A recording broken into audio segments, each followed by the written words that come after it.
Afin de comprendre comment la dynamique et la structure de la famille française ont changé au cours des dernières années, on se rend compte d'abord que les enfants français ne sont pas nécessairement nés dans des familles traditionnelles.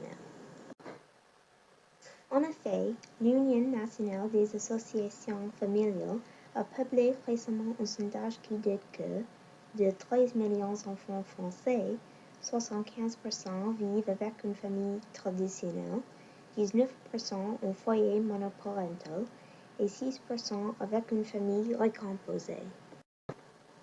C'est possible que vers 25% des enfants soient nés dans des familles non traditionnelles parce que les mariages religieux et civils sont graduellement devenus de moins en moins habituels en France. Selon le journal français La Dépêche, 77% des 15 millions de couples français étaient mariés en 2008.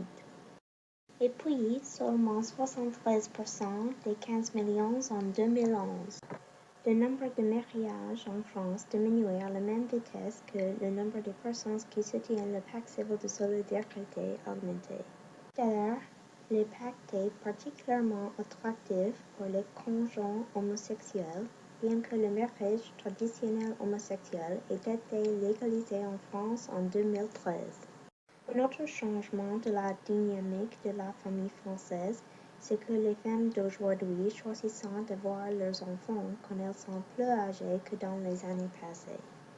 Selon La Dépêche, le nombre de mères qui ont 30 ans ou plus a augmenté de 39% en 1991 à 55% en 2011. La définition de la famille française est plus large et plus générale que tout autre moment dans son histoire. C'est un pas dans la bonne direction pour les Français d'intégrer dans leur société les foyers monoparentaux, les familles homosexuelles et les mères plus âgées. Le monde entier doit émuler ce pays. Tout le monde bénéficierait du virtue.